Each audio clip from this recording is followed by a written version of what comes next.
મારા દેરાણી છે. હવે એમને થોડોક ગર્ભાશયમાં થોડું કઠણ લાગતું હોય એવો પ્રોબ્લેમ થયો હતો, એટલે ગાયનેક પાસે ગયા હતા સુરતમાં.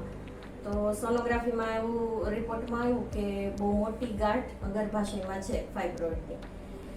તો સોનોગ્રાફી રિપોર્ટ પહેલાં મગાવ્યો અને ડૉક્ટર પ્રકાશ સર છે એમના અમારા પરિચિત હતા, એટલે પહેલો રેફરન્સ એમનો જ લીધો ને એમને જ અમે આ રિપોર્ટ બતાવ્યો.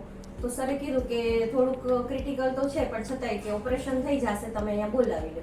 એટલે અમે બીજે જ દિવસે એમને અહીંયા બોલાવી લીધા કે તમે MRI કરાવો. તો MRI કરાવ્યું, એમાં સરને એવું લાગ્યું કે થોડુંક 1 કે 2% જેવું કેન્સરની શક્યતા છે, કેમ કે ગાંઠ એ રીતે વ્યવસ્થિત જે નોર્મલ હોવી જોઈએ એનાથી થોડુંક કંઈક અલગ લાગે છે.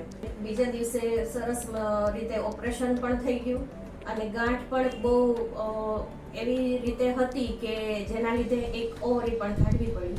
નહીતર કદાચ ને ઓપરેશન બાદ કદાચ કેન્સરનો રિપોર્ટ આવે તો કદાચ ફરીવાર ઓપરેટ કરવું પડે અને ઓવરી ફરીવાર કાઢવી પડે, એવું કંઈ ન થાય એટલા માટે સરે ખૂબ સરસ રીતે ઓપરેશન કરી દીધું અને સાઈડમાં પણ જે કાંઈ પ્રોબ્લેમ હતા એ બધા પ્રોબ્લેમ સોર્ટ આઉટ કરી અને ખૂબ સરસ રીતે ગર્ભાશય કાઢવાનું ઓપરેશન ગાંઠ સાથે કરી દીધું. ખૂબ સરસ રીતે આ ઓપરેશન કર્યો એના બદલ ડૉક્ટર પ્રકાશ સરનો અમે ખૂબ ખૂબ આભાર માનીએ છીએ.